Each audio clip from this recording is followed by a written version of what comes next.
ഇന്ത്യയെ സംബന്ധിച്ചിടത്തോളം മലയാളികൾ ഓരോരുത്തരെയും സംബന്ധിച്ചിടത്തോളം ഒരു സന്തോഷത്തിന്റെ നിമിഷം എന്ന് തന്നെ പറയേണ്ടിയിരിക്കുന്നു. കാരണം നമ്മുടെ മലയാളി താരം സഞ്ജു സാംസന്റെ ഒരു വെടിക്കെട്ട് പ്രകടനം, ഒരുപക്ഷെ സഞ്ജുവിന്റെ കരിയറിലെ തന്നെ ഏറ്റവും മികച്ച ഇന്നിംഗ്സുമായി ഇന്ത്യയെ രക്ഷിച്ച സെമിയിലേക്ക് നയിച്ചിരിക്കുകയാണ് സഞ്ജു സൂപ്പർ സാംസൺ. ഒരുപക്ഷെ മത്സരത്തിൽ ഇന്ത്യയുടെ പ്രധാനപ്പെട്ട ബാറ്റർമാരൊക്കെ തന്നെ വീണപ്പോൾ, പ്രത്യേകിച്ച് അഭിഷേക് ശർമ്മയും ഇഷാൻ കിഷനും ഒക്കെ തന്നെ വീണപ്പോൾ സഞ്ജുവിൽ അങ്ങനെ ഒരു പ്രതീക്ഷ ആരും തന്നെ വെച്ചിരുന്നില്ല എന്ന് പറയേണ്ടിയിരിക്കുന്നു. പക്ഷെ സഞ്ജുവിന്റെ കരിയറിലെ ഏറ്റവും മികച്ച ഇന്നിംഗ്സുമായി ഇന്ത്യയെ കരകയറ്റി വിൻഡീസിനെതിരെ ഒരു തകർപ്പൻ ജയം സമ്മാനിച്ചിരിക്കുകയാണ്.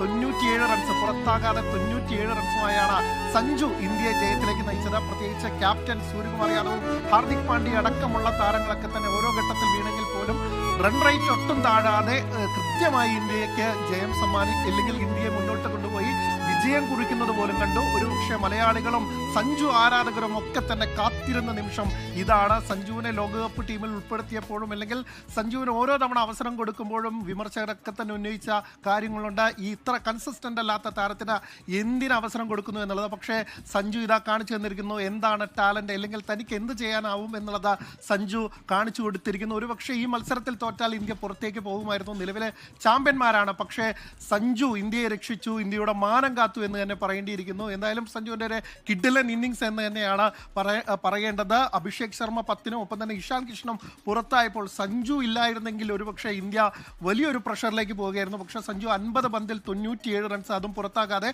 12 4-ഉം 4 6-ഉം ഉൾപ്പെടുന്ന ഒരു അതിഗംഭീര ഇന്നിംഗ്സ് എന്ന് തന്നെ പറയേണ്ടിയിരിക്കുന്നു. മുമ്പ് മെൽബണിൽ നമ്മൾ വിരാട് കോഹ്ലിയുടെ ഇന്നിംഗ്സും ഒപ്പം തന്നെ നേരത്തെ യുവരാജ് സിംഗിന്റെ 6 സിക്സർ അടിച്ച ആ ഇന്നിംഗ്സും ഒക്കെ തന്നെ അതിനോട് തുലനം ചെയ്യാവുന്ന തരത്തിലുള്ള ഒരു ഗംഭീര ഇന്നിംഗ്സ് തന്നെയാണ് സഞ്ജു സാംസന്റെ ഭാഗത്തുണ്ടായിരുന്നത്. ഓരോ ഘട്ടത്തിലും ഇന്ത്യക്ക് റൺ റേറ്റ് താഴാതെ പോകണം എന്നുള്ളത് കൊണ്ട് തന്നെ സഞ്ജു പ്രഷറാവാതെ, ഒരുപക്ഷെ കഴിഞ്ഞ മത്സരങ്ങളിലൊക്കെ തന്നെ സഞ്ജു മികച്ച തുടക്കം മുതലാക്കാനാവാതെ വീണെന്ന് നമ്മൾ കണ്ടിട്ടുണ്ട്. പക്ഷേ ഈ മത്സരത്തിൽ സഞ്ജു തന്റെ കരിയറിലെ ഏറ്റവും ബെസ്റ്റ് ഇന്നിംഗ്സിന് വേണ്ടി ഈ ഒരു നിമിഷത്തിന് വേണ്ടി കാത്തിരുന്ന പോലെയാണ് പ്രകടനം പുറത്തെടുത്തത്.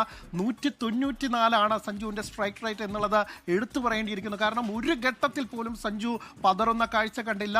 വെസ്റ്റ് ഇൻഡീസിന്റെ തകർപ്പൻ ബൗളർമാരെയൊക്കെ സഞ്ജുവിന്റെ സ്വതസിദ്ധമായ ശൈലിയിൽ നല്ല രീതിയിൽ കട്ട് ചെയ്യുന്നു, നല്ല രീതിയിൽ ലോഫ്റ്റ് ചെയ്യുന്നു. അങ്ങനെ അവസാനം അടിച്ച ആ ബൗണ്ടറിയും ഇല്ലെങ്കിൽ അതിന് തൊട്ട് മുമ്പ് വന്ന സിക്സറും ഒക്കെ തന്നെ കാണേണ്ട കാഴ്ചയാണ്. സഞ്ജു സാംസന്റെ 10 വർഷമായി നീണ്ടു നിൽക്കുന്ന കരിയറിൽ ഒരുപക്ഷെ പല കുറി തഴയപ്പെട്ടതാണ്. സഞ്ജുവിനോടുള്ള അവഗണനയൊക്കെ തന്നെ നമ്മൾ കണ്ടതാണ്. പക്ഷേ സഞ്ജു ഈ ഒരു നിമിഷത്തിന് വേണ്ടിയാണ് കാത്തിരുന്നിട്ടുണ്ടാവുക. പലതരത്തിലുള്ള പരിഹാസങ്ങൾ ഇല്ലെങ്കിൽ ബെഞ്ചിലിരുത്തിയപ്പോഴും ഒക്കെ തന്നെ സഞ്ജു കാത്തിരുന്നുണ്ടാവുക ഈ നിമിഷത്തിനുമാണ് വേണ്ടിയായിരിക്കും. ഇന്ത്യയെ രക്ഷിച്ച, ഇന്ത്യയെ കരകയറ്റിയ ഇന്നിംഗ്സാണ് മലയാളി താരത്തിന്റെ ബാറ്റിൽ നിന്ന് ഉണ്ടായിരിക്കുന്നത്.